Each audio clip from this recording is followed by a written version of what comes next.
السلام علیکم ورحمۃ اللہ وبرکاتہ۔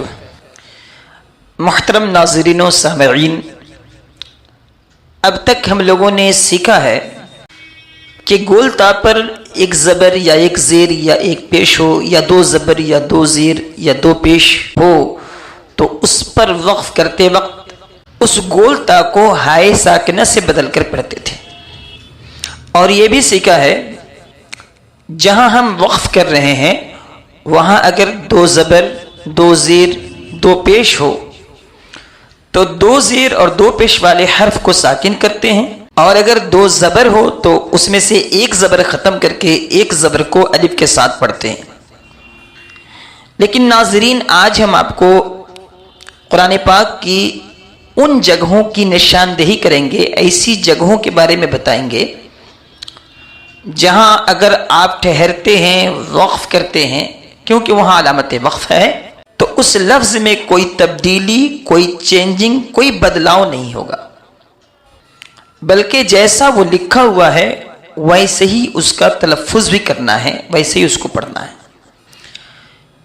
کیونکہ وقف کرنے کے لیے، ٹھہرنے کے لیے زبر زیر پیش والے حرف کو ساکن بنانا ہوتا ہے، اس پر جزم لگانا ہوتا ہے، سکون کے ساتھ اس کو پڑھنا ہوتا ہے۔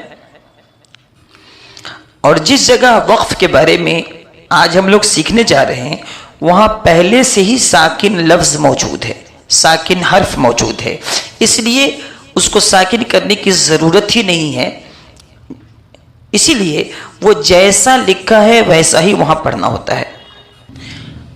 اس کو مثالوں سے سمجھنے کے لیے آئیے 30 پارہ کھول کر کے سورہ تکویر کھولتے ہیں۔ یہ دیکھیے، یہ سورہ تکویر ہے۔ اس سورہ کے آیت نمبر 1 سے لے کے آیت نمبر 14 تک دیکھیں، ہر آیت ایک ایسی تا پر ختم ہو رہی ہے جو تا پہلے سے ساکن ہے، لہذا ساکن بنانے کی ضرورت نہیں، جیسا لکھا ہے ویسے ہی پڑھنا ہے۔ مثلا اذا الشمس كورت واذا النجوم انكدرت واذا الجبال سيرت وَإِذَا الْعِشَارُ عُطِّلَتْ۔ اسی طرح 29 پارے میں سورۃ المدثر کے ابتدائی آیتوں کو دیکھیں۔ یا ایھا المدثر قم فانذر وربک فکبر وثیابک فطہر والرجز فاہجر۔ ان ساری آیتوں میں ساکن ہے۔ یہاں دیکھیں، فانذر، فکبر، فطہر، فہجر، یہ ساری آیات ایک ایسے را پر ختم ہو رہی ہے جو پہلے سے ساکن ہے، لہذا اس کو ساکن بنانے کی ضرورت نہیں ہے، جیسے لکھا ہے ویسے ہی پڑھ ڈالیں گے۔ ان جگہوں میں سے جہاں پر وقف کرنے سے کسی طرح کی کوئی تبدیلی نہیں ہو، اس کی دوسری شکل یہ ہے کہ آخر لفظ پر یا تو کھڑا زبر ہو یا آخری کلمہ الف پہ ختم ہو رہا ہو، اور اس سے الف پہ ختم ہو رہا ہو اور اس سے پہلے زبر ہو۔ اس کی مثالیں دیکھنے کے لیے آئیے 30 پارے میں سورہ والضحیٰ کو دیکھتے ہیں۔ سورہ والضحیٰ کی 1 سے لے کر کے 8 آیت تک آپ دیکھیں، ہر آیت کھڑا زبر پہ ختم ہو رہی ہے۔ مثلا والضحیٰ، یہاں ہا پر کھڑا زبر ہے، واللیل اذا سجا، جیم پہ کھڑا زبر، اور والضحیٰ کے اندر ہا پہ کھڑا زبر، اور اس کے بغل میں جو یا ہے جس پر نہ زبر ہے، نہ زیر ہے، نہ پیش ہے، کچھ بھی نہیں ہے، یہ اپنا میننگ پیدا کرتا ہے مگر تلفظ میں، لفظوں میں اس کی آواز نہیں آتی ہے، یہ سائلنٹ رہتا ہے۔ لہذا کوئی شخص اس کو والضحیٰ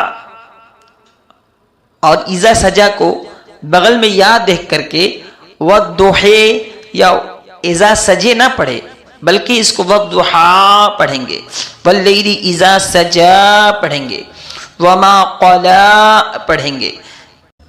اس سے پہلی والی سورہ واللیل اذا یغشا کے اندر دیکھیے، یہاں بھی ہر آیت پر کھڑا زبر موجود ہے، ہر آیت کے پاس، جیسے واللیل اذا یغشا والنہار اذا تجلی وما خلق الذکر والانثى ان سعیکم لشتی فاما من اعطى واتقى. اس طرح سے دیکھ لیں. اور جہاں پر آپ وقف کر رہے ہوں وہاں پر اگر الف ہو اس سے پہلے زبر ہو وہاں بھی وقف کی صورت ہو، چاہے آپ مسلسل پڑھتے جا رہے ہوں وہ ویسا ہی پڑھائے گا جیسا لکھا ہے. جیسے اس کی مثال آپ دیکھ لیں سورہ الشمس کو 30 پارہ کے اندر ہی دیکھیے. والشمس وضحاها، یہاں دیکھیں یہاں ہر آیت کے آخر میں الف موجود ہے. آپ دیکھتے جائیں نیچے سے اوپر سے لے کے نیچے تک ہر آیت میں آخر میں الف موجود ہے اور ہر الف سے پہلے زبر موجود ہے. ان کلمات پر جب آپ وقف کریں گے تو یہ جیسا لکھا ہے ویسا ہی پڑھنا ہے. والشمس وضحاها والقمر اذا تلاها والنهار اذا جلاها واللیل اذا یغشاها. اس طرح سے وقف کریں یا نہ کریں دونوں صورتوں میں یکساں رہنے والے کلمات کی ایک تیسری مثال آپ آئیں 30 پارہ کے اندر سورہ فجر کے آخر میں. یہاں دیکھیے، یہاں دیکھیں یہ لکھا ہے یقول یا لیتنی قدمت لحیاتی. حیاتی یا ساکنہ موجود ہے یہاں پہ دیکھیں. یہ جیسا لکھا ہے ویسے ہی پڑھیں گے. حالت وقف میں پڑھیں یہاں رک جائیں گے تب بھی حیاتی پڑھیں گے لحیاتی. اور اگر ہم کنٹینیو پڑھتے رہیں گے لگاتار پڑھتے جائیں گے تو پڑھیں گے قدمت لحیاتی فیومئذ لا يعذب عذابه احد. اس کے آگے والے لفظ میں دیکھیں فادخلی فی عبادی وادخلی جنتی. عبادی یا ساکنہ جہاں پہ آپ وقف کر رہے ہیں پہلے سے یا ساکن موجود ہے، اور جنتی یہاں پہ آپ وقف کریں اور پہلے سے یا ساکن موجود ہے. لہٰذا ان دونوں کلمات میں کوئی تبدیلی نہیں ہوگی.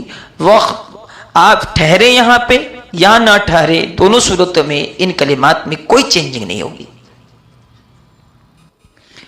ان جگہوں میں سے جہاں وقف کرنے سے کلمے میں کوئی تبدیلی نہیں ہوتی اس کی ایک مثال یہاں ہے. دیکھیں پہلے پارے کے اندر یخادعون اللہ والذین آمنوا. آمنوا واو ساکن موجود ہے. یہاں دیکھیں اس پر آپ وقف کر دیں ٹھہر جائیں تب بھی یہ آمنو ہی رہے گا، اور اس سے آگے اگر ایک ہی سانس میں آپ پڑھتے چلے جائیں تب بھی یہ آمنو ہی رہے گا، کوئی تبدیلی نہیں ہوگی.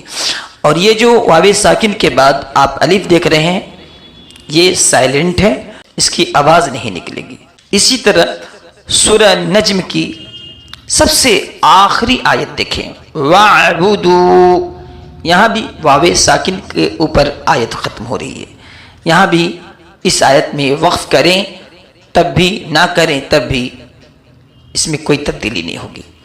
ایسے ہی آپ 7 پارے کی شروعات میں آ جائیں. یہاں دیکھیں وَأَطِيعُوا اللَّهَ وَأَطِيعُوا الرَّسُولَ وَاحْذَرُوا. وَاحْذَرُوا یہاں بھی علامت وقف یہاں جیم موجود ہے اور یہاں پر واو ساکن پر یہ کلمہ ختم ہو رہا ہے. اس سے آگے بڑھیں یہاں دیکھیں ثُمَّ اتَّقَوْا وَآمَنُوا ثُمَّ اتَّقَوْا وَأَحْسَنُوا. یہاں احسنوا پر دیکھیں یہاں طا علامت وقف موجود ہے اور یہاں پہ واو موجود ہے واو ساکن، لہذا یہاں پر بھی کوئی تبدیلی نہیں ہوگی. اس ویڈیو میں اور اس سے پہلے والی ویڈیوز میں آپ نے ان جگہوں کے بارے میں سیکھا جہاں وقف کرنے سے کلمات میں کچھ تبدیلی پیدا ہوتی ہے، اور ان جگہوں کے بارے میں بھی سیکھا ہے جہاں پر وقف کرنے سے کلمات میں کوئی تبدیلی نہیں ہوتی ہے.